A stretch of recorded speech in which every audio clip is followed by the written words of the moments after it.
UFC Vegas 106 just took place, and it was hands down my favorite Apex event of the year. Today, we will be handing out 6 Superlative awards to the fighters. We will be handing out an award to the MVF, the most valuable fighter, the fighter most likely to get cut, most improved, an agent of chaos, the biggest letdown at UFC Vegas 106, and a fighter or fight that got snubbed for a bonus. You have to give the most valuable fighter on the card to Michael Morales.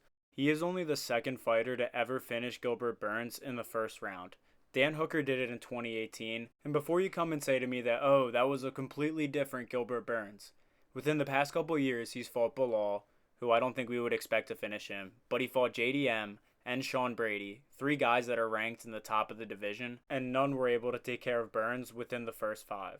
I'm telling you, Michael Morales is a special fighter. He's only 25 years old, 18-0, and he seems with every performance to get better and better and better. I wouldn't be surprised one bit if Morales has that gold belt around his waist within the next 18 months. Now moving on to the fighter most likely to be cut, Connor Matthews. Yadier Del Valle absolutely demolished Connor Matthews, putting him away within the first few minutes. This is the 3rd time in a row that Matthews has been finished since starting his UFC career, and with a record as ugly as 7-4, I'm afraid to say there's no shot that he's getting another chance in the octagon. I mean, if you're going to cut Cameron Simon for losing to Peyton Talbot, Christian Rodriguez, and Malcolm Wellmaker, then you better be cutting Connor Matthews for losing to Benes Bazooka, Jose Delgado, and Yadier Del Valle. The most improved fighter at UFC Vegas 106 was Hyun Sung Park. I know he knocked out Shannon Ross in his last fight, but he took him to the end of the second round, and when it's Shannon Ross, that's pretty much taking the guy to a decision.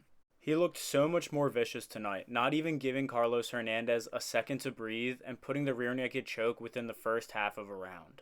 Even though he's only a flyweight, every single shot that he threw looked like he was making Carlos Hernandez wince. The knees to the body, the shots up top, it just seemed like Hyun Sung Park had him figured out from the first second. Only 29 years old, Park is entering the prime of his career, and the UFC should really look at putting such a violent flyweight into the spotlight. Your agent of chaos is none other than Julian Erosa.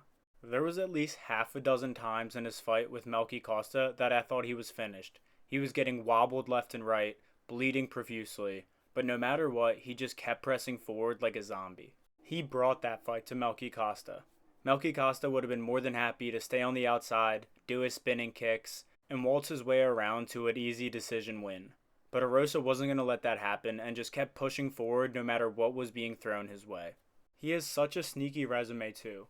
He's finished Sean Woodson, Nate Landwehr, Charles Jourdain, so even with a loss tonight, your agent of chaos, Julian Erosa, gained a ton of respect from me and I'm sure a bunch of other fans in the MMA community.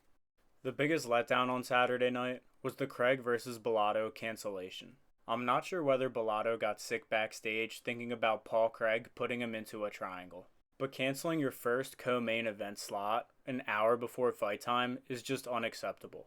These days, I'm not even surprised when a fight is canceled the day of a weigh-in, but when we're already halfway through the main card is just absolutely crazy.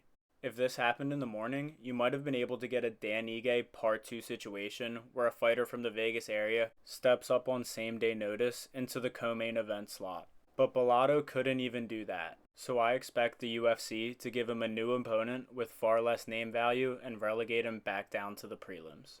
Your bonus snub was a performance of the night bonus for Jared Gordon's knockout over Thiago Moises. Maybe other than Gabe Green's comeback win, this was my favorite finish of the night. I'm just convinced that the UFC doesn't like this guy. I remember him absolutely sleeping Mark Madsen at UFC 295 and thinking, oh, that's going to get a bonus. The split decision loss to Haqparast, the robbery to Paddy Pimblett, the King Green headbutt, the list doesn't stop with Jared Gordon. So in a 50-50 fight where he put down a veteran and slept him cold, it's pretty par for the course that Jared Gordon would get snubbed for a bonus. If you made it this far in the video, thank you so much for watching. Like and subscribe, and let me know in the comments what you thought of UFC Vegas 106 and who you would have given these superlative awards to. And check us out on Instagram and TikTok, where I post the Barn Burner Gazette every week to highlight the upcoming fight card. I hope you have a great rest of your day.